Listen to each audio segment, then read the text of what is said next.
Fala galera do quarto ano, estamos de volta para a nossa finalização e correção das atividades do capítulo 4. Estamos chegando no último capítulo do nosso livro 1, capítulo 5. Na próxima aula a gente vai falar do capítulo 5, mas antes a gente precisa corrigir essas atividades. Então o que você vai fazer? Você vai pegar o seu material agora, pega o seu lápis, sua borracha, o seu livro para a gente corrigir. Gente, vocês precisam se empenhar nesse conteúdo, precisam se empenhar em assistir às aulas. Não adianta, tem uma aula lá de 30 minutos, de 40 minutos, não adianta, eu vou pular lá para 20 minutos, ninguém vai saber. Porque vai ter coisas que eu vou falar durante o vídeo que vão ser importantes. Tá? Se às vezes o vídeo fica cansativo, você dá uma pausa, dá uma respirada, bebe uma água, volta. Por quê? Porque é como se estivesse na sala de aula. Vocês ficam lá a tarde inteira com a aula, vocês precisam se dedicar às videoaulas, tá bom? Então, estou contando com vocês. Vamos lá, então, para a nossa correção? Nosso livro, já pega o seu livro aí. A gente viu nesse capítulo 4 que os materiais se transformam. Inclusive, a gente viu que os fatores de transformação de materiais podem ser, por exemplo, deixa eu achar aqui, os fatores de material. O primeiro fator é a temperatura, que a temperatura vai mudar, por exemplo, a água e também pode fazer até a dilatação de um material. Né? Ele pode fazer o fenômeno de dilatação-contração, provocando a dilatação, por exemplo, do ferro, e para isso a gente tem as juntas de dilatação, para evitar com que a estrutura se quebre quando elas se dilatarem. Né? A gente viu também que outro fator de dilatação é o ar e a umidade, e também um outro fator de dilatação é a luz. Né? A gente viu que essa transformação, fator de dilatação, agora que eu reparei, né? Fator de transformação.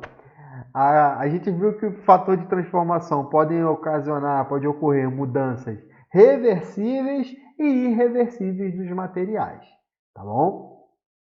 Então, vamos lá.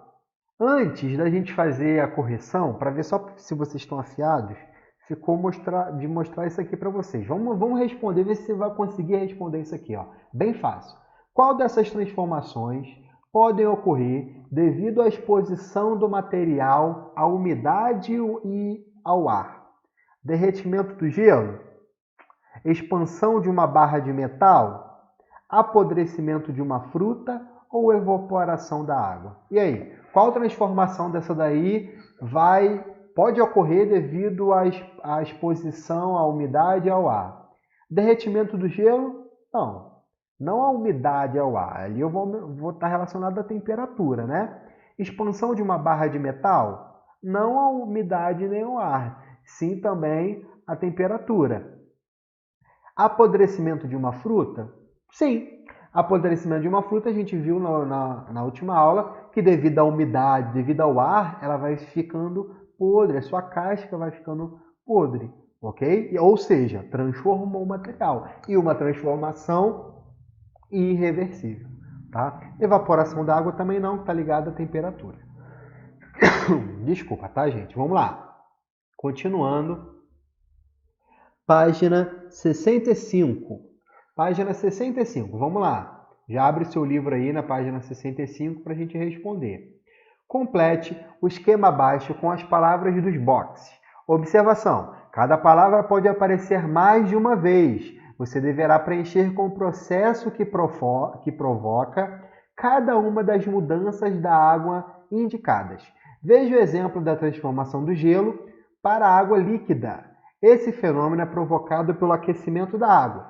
Por isso, o termo aquecimento está preenchendo a lacuna. Então, gelo virando água líquida, eu tenho aquecimento. Agora, água líquida virando vapor de água, eu vou ter o quê? Aquecimento ou resfriamento? E aí? Água líquida virando vapor, eu não tenho como resfriar, eu vou então aquecer. Então, aqui eu tenho aquecimento. Tá? Agora aqui embaixo, água líquida virando gelo. E aí? Eu vou aquecer para virar gelo? Não, pelo contrário. Eu vou fazer um resfriamento. E vapor de água virando água líquida. E aí? Tem como eu aquecer mais ainda o vapor de água para virar líquido? Não. Então, vapor de água para virar água líquida é resfriamento. Nosso gabarito vai ficar assim, então. Ó. Isso aí eu vou olhar aqui para o nosso livro do professor. Olha aqui em cima. Ó. Aqui, ó. Então, ficou assim. Aquecimento e lá embaixo, resfriamento, resfriamento. Ok? Agora, outra perguntinha. Número 2. Por que é importante que um prédio tenha juntas de dilatação? Falamos muito sobre as juntas de dilatação. O que ela vai evitar? E aí? O que vocês colocaram aí? Vamos lá, eu vou botar aqui no gabarito como que ficou. Olha, lembra que nosso gabarito é sempre assim, ó, página 65, página 65. Aí vocês dão um pause no vídeo e compara com as suas respostas. Mas a página 65, número 2, eu coloquei assim, ó.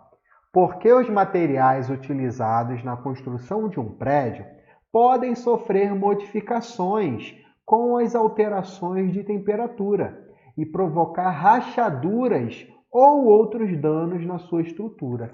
Então, se eu não tiver as juntas de dilatação, vai provocar rachadura, pode provocar até o desabamento daquele prédio, né? Então é importante que eu tenha as juntas de dilatação. Pausa o vídeo aí, vê se sua resposta está certa, vê se está mais ou menos, não precisa estar 100% igual. Você vai analisar a resposta e vai ver, ok? Continuando. Próxima questão é a número 3. Classifique as seguintes mudanças em reversível ou irreversível. Vamos ver agora o que é. Vamos lá. Papel queimado, originando cinzas. Quando eu queimo papel, eu tô fazendo a mudança do material, do papel. Vou transformar ela em cinzas. É uma mudança reversível ou irreversível? Irreversível, porque eu não consigo fazer a cinza voltar a ser papel. Então é IR, tá? IR. Ovo depois de ser frito. E aí? Tem como fazer o ovo frito voltar a ser ovo normal? Não. Então é irreversível. Madeira queimada em fogueira. E aí? Essa madeira queimada, ela consegue voltar a ser a madeira original? Não. Então é irreversível. Agora, gelo quando aquecido. Eu pego o gelo, aqueço ele vai virar água líquida, né? Agora, ela é reversível ou irreversível?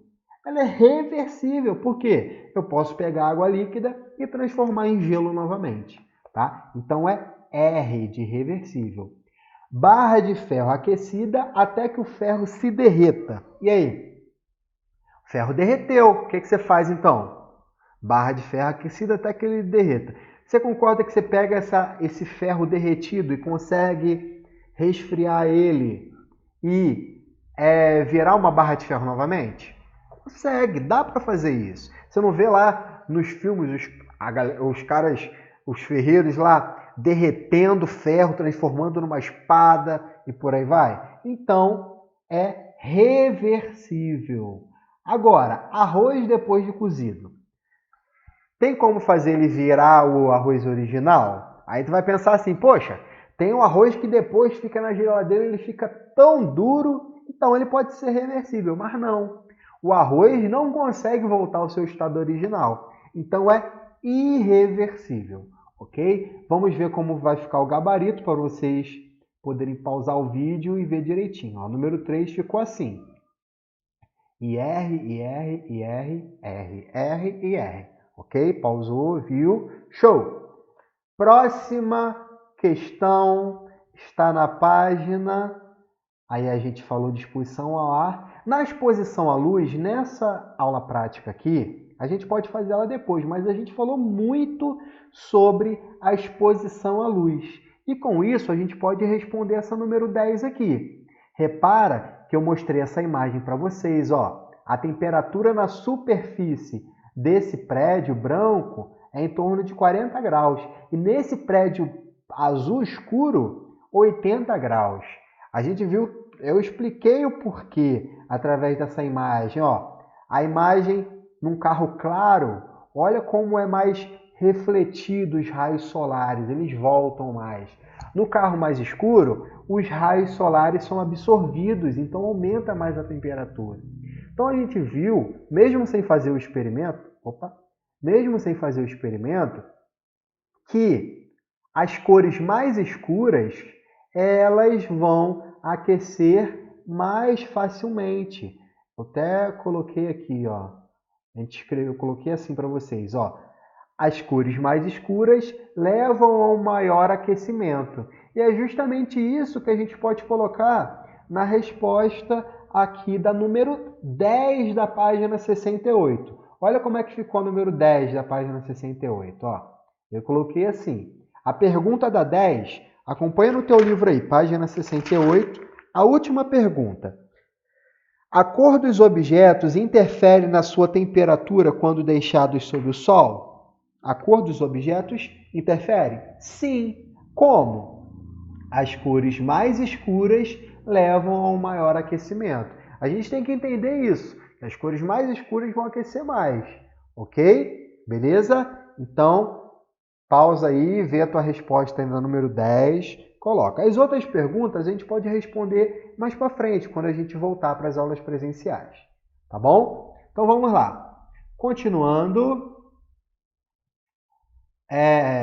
Continuando aqui na página 69 ainda, página 69. Vamos lá. A ferrugem é o resultado do contato prolongado de objetos de aço e de ferro com o ar e a água. Descreva a aparência do aço e do ferro enferrujado. Né? Que tem aquela aparência mais avermelhada, né? Eu vou botar no gabarito para a gente ver. Agora B. Objetos de aço e de ferro enferrujados ficam mais quebradiços ou mais resistentes à manipulação? Vão ficar o quê? Mais quebradiços. A gente vai ver que esse metal, às vezes, você vai num local enferrujado, você consegue tirar as cascas ali do ferro, ele vai ficando mais quebradiço sim. Agora, o que pode ser feito para prevenir a ferrugem dos objetos de ferro? Se necessário, pesquise. A gente viu aqui atrás que para prevenir a ferrugem, deixa eu achar aqui. Para prevenir a ferrugem, ele vem falando aqui embaixo, ó. Usar cobertura de óleo ou outros lubrificantes para cobrir esses objetos. Por que óleo? Porque o óleo não se mistura com a água. Então a umidade que vai estar ali no ar não vai encostar no metal, né? Porque vai ter aquela camada de óleo por cima, né? De tinta óleo, uma tinta que vai ter por cima.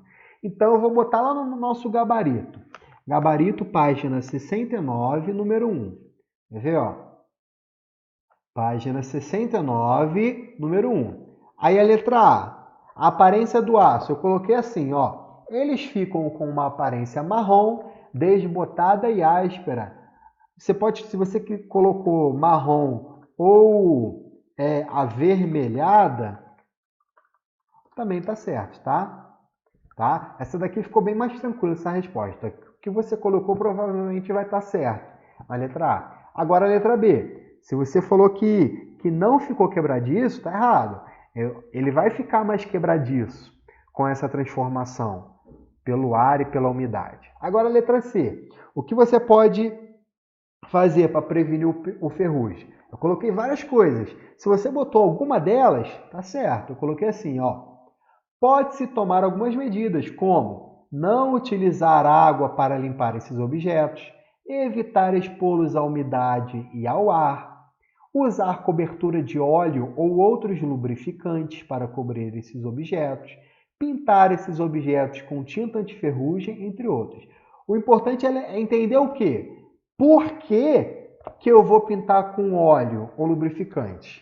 Se eu perguntar isso para vocês, por que eu vou utilizar óleo ou lubrificante?